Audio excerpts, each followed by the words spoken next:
বনাওঁ ডাৱৰীয়া বতৰত খাব পৰা এবিধ পকৰি। ইয়াত মই আজি ব্যৱহাৰ কৰিছোঁ অলপ পিঁয়াজ, দুটা জলকীয়া, মটৰ, গাজৰ আৰু ধনিয়া। এইবিধ পকৰি হেল্ডিও হয় আৰু খায়ো ভাল লাগে। আপোনালোকে ল'ৰা ছোৱালীকো এইদৰে বনাই কিনি খুৱাব পাৰিব।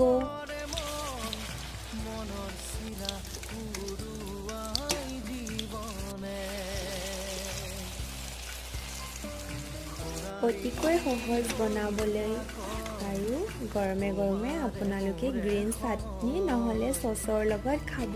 ইয়াৰ খোৱা মজাই বেলেগ। আপোনালোকে খাব আৰু মোক কমেণ্ট কৰি জনাবলৈ নাপাহৰিব দেই। লোৱা